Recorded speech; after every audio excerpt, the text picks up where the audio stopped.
I don't care what mood you're in, or like, I could be deathly ill and I feel immediately better on stage. And I've tried to not. Like, you know, you force yourself to, like, whatever, I'm mad and I'm gonna have, no. It's like, it's something, something clicks, and it's like, this is what we are doing, and this is what we do, and this is why we do it.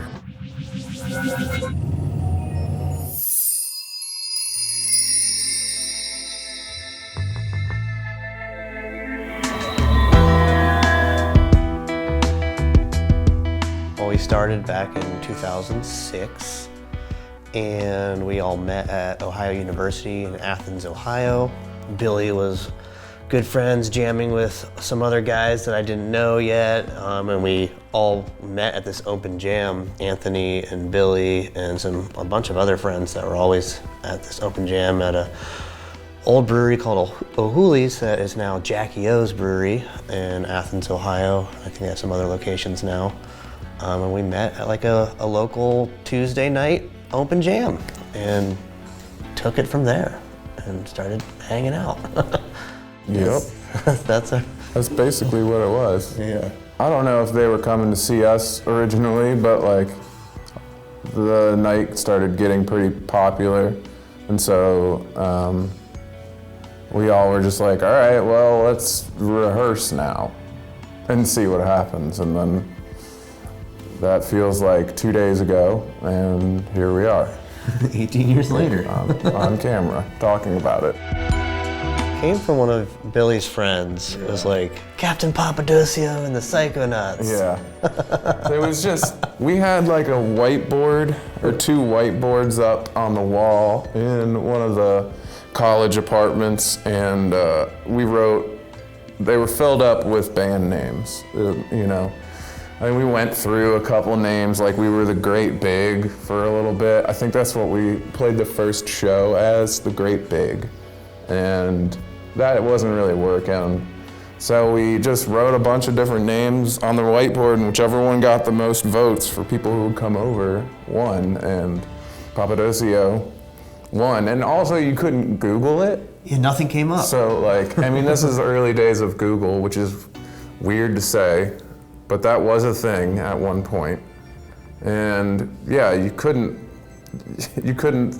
pull anything up. So a lot of the names you went through, like, there would be some law firm called Great Big Law Firm. I don't know, you know what I mean? So yeah, it was just, it's quite original, and you can take it however you want to mean it. I mean, certain people say it means a reference to psychedelics, and it, you know, if that's how you want to take it, go for it, really.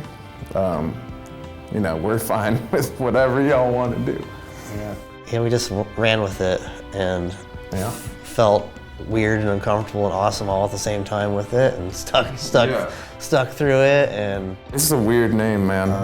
Yeah. People didn't. Papadosio. People were not cool with it for a while. But I think that's part of the reason why we're here right now, is that it is kind of silly. And like, yeah, it's just ridiculous, and I love it. And it's, yeah, here we are. In a very psychedelic phase of that time too, and we were doing a lot of improvising and jamming together early on, doing lots of different, you know, sessions at our old farmhouse that we had, and just experimenting and getting weird and just having a really great time. Dialing in our music together with and without psychedelics. It just kept evolving and growing from there. It's wild to be here almost 20 years later, because we really were jamming in '05 before our first show for, I don't know, 6 months or a year, just like a lot of different improv jams together with friends, and then just our core unit trying to find the right members as we were forming at the time. And our last piece was finding Rob, our bassist. Finally, we got the right bassist, and it just felt right, and started playing shows, and there's just a lot of regional, a lot of Ohio, West Virginia, Kentucky, Indiana, Michigan stuff for a while.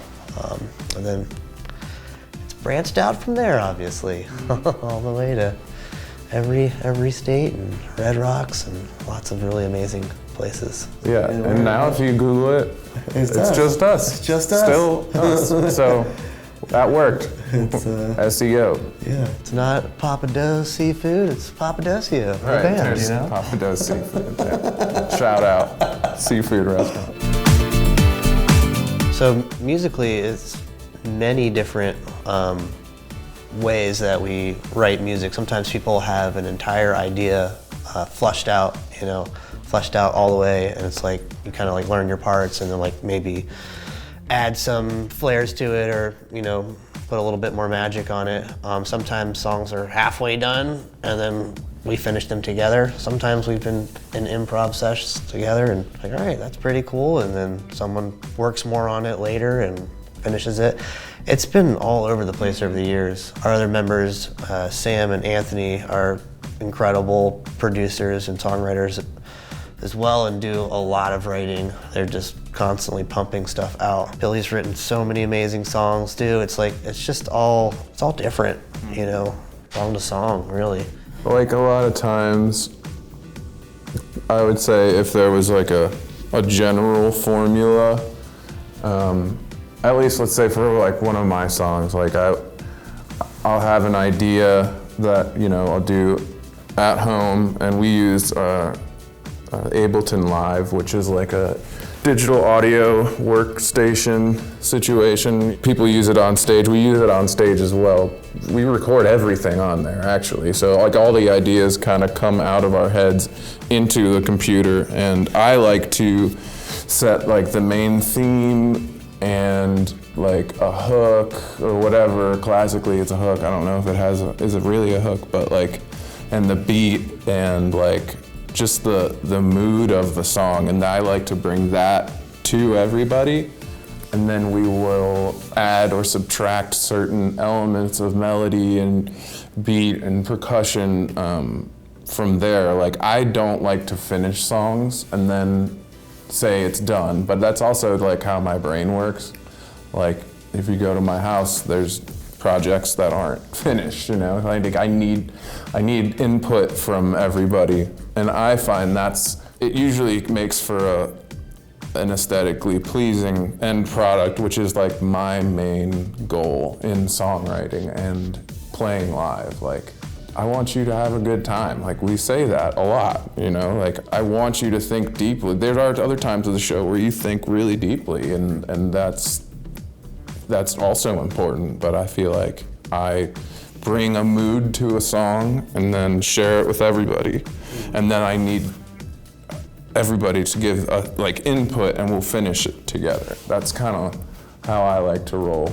We'll have songs too, like even like one of your recent songs, End of the World, like it was like the song was pretty much done, but then there was a whole nother like section at the end that was remixed in the studio for the album, and then we play that live now. So it's like Anthony did this really epic remixing of like the song, and then twisted it all up and then spit it back out on the mix, and then we kind of relearned that section for on stage, and it's so epic. Yeah, Anthony does a lot of remixing of songs that we bring him, or Sam does, or we'll do it in person, like all together in a room, like, what about this, what about that, But a lot of times, like, if you hear the song, it could just be the song, like even just the rough draft, like, because it's produced on the computer, like, it's not like perfect, but I don't think I ever wrote songs where you just had only a tape player, I've been using computers the whole time, so like, big respect to people who used to cut tape and all that. That's so insane. It's so instant almost to jot your idea down in an audio format now. So yeah. And y'all are all like, everyone in the band is very proficient at like Ableton Live, and especially you, Anthony, and Sam, and just like wizards that can just make, everything sound really immaculate, but you can't replace real drums. You gotta go in the studio and you gotta record the drums, and like, so like we'll have like drum parts that are like, play it on a keyboard and it sounds really good on like a rough draft mix, but then we'll go in and lay down like real bass and real drums and then take it back to the studio and then process everything, and then sometimes we'll like, you know, overdub guitar a bunch or different key parts until it's right. But we do a lot of stuff with MIDI too, so you can just like move stuff around until it's like the right, you know. Yeah, it's pretty incredible. Part. It's crazy, and we did some stuff, which was crazy with Microdosio, who you were listening to, where that was kind of like an interesting time where a lot of the guys were sending files on this program called Splice and like writing remotely together in their own home studios. Pattern integrities too. We didn't even get together in the same room for pattern integrities for like all together. Yeah. We did that on purpose just to see what that would. Different people together. Yeah. You know, just sending rough ideas around, flying through the internet, like you just having your brain immediately put onto audio, like. And some of it's hilarious because we can't really recreate it live that easy because we were improvising in the studio and it was super weird and creative and awesome. And then we try to like redo it and it's like, it sounds cool, but it's like not the same. Right, so it's like the recording, usually it's the other way around where it's still a one-of-a-kind live show, but sometimes if you're listening to one of our albums like that, we will never really play it like we did in the studio or on the album, or, you know, so that can be interesting and I'm sure frustrating sometimes, but like, that's just how we roll, man. Like, how did I play this? Right. I played that was sick. You know, so I feel like, you know, Anthony and Sam definitely are more of like pumping out a lot of songs, you know, more than the rest of us, but everyone can bring anything to the table and collaborate with each other, which is awesome. I don't think we've ever had a song that was, here's like 100% from fleshed out, like first idea to the end was the same thing.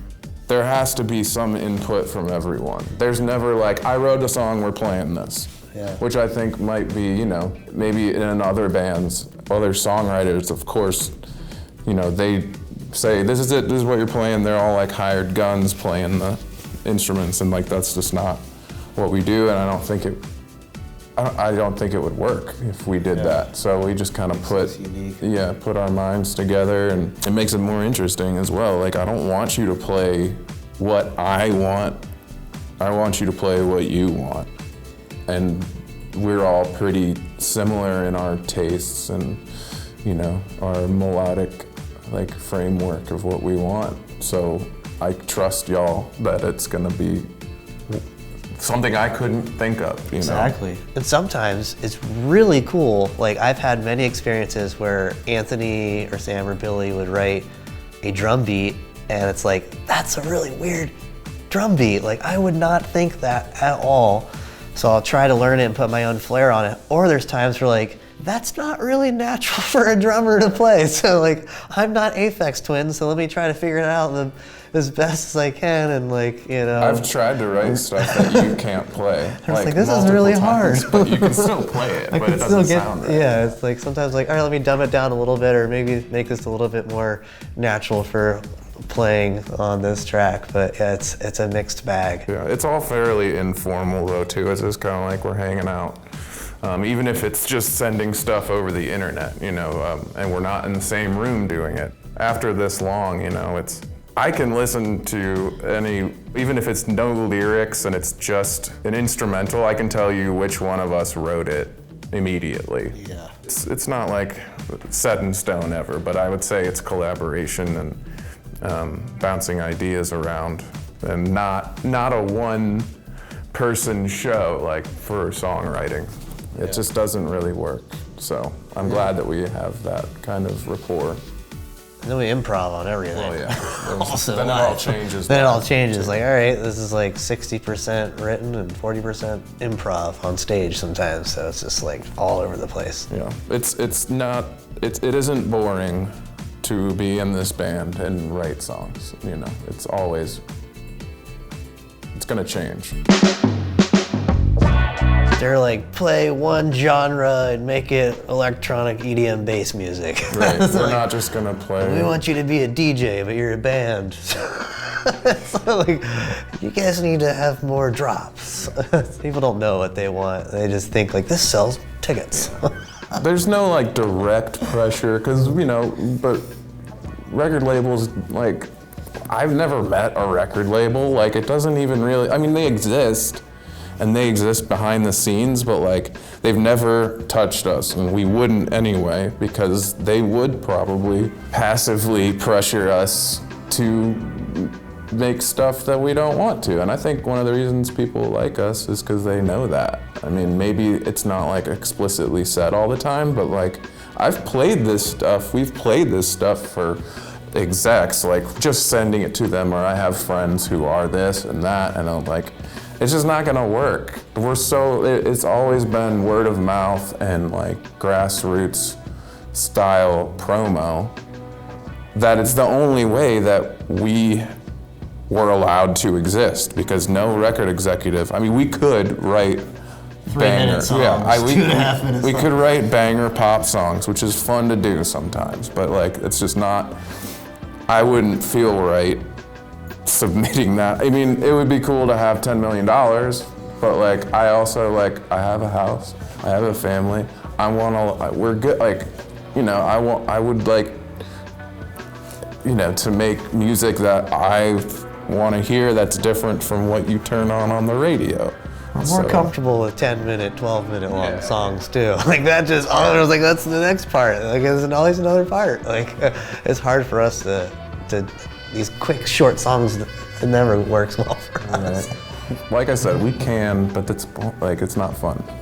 So we started this to have fun, and that's how it started. And though, times have come and gone, and we've had our ups and downs, like, at the end of the day, like, we don't want to lose that. Like, it's fun to be on stage with these guys. Like, it's not always fun to be on stage if you're with a bunch of other people. Like, it's totally different with the 5 of us. And it's like, I don't care what mood you're in, or like, I could be deathly ill, and I feel immediately better on stage. And I've tried to not. Like, you force yourself to like, whatever, I'm mad, and I'm gonna have, no. But it's like, something clicks, and then it's like, this is what we are doing, and this is what we do, and this is why we do it.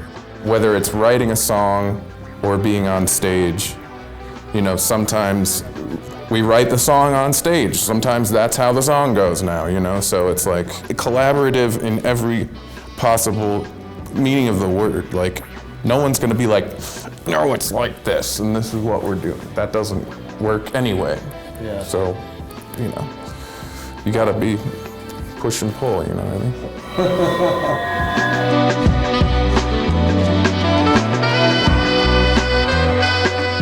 If I can take a step back and navigate myself through an ayahuasca journey, like, I'm pretty sure I can take care of this, like, a tough conversation I need to have with a friend.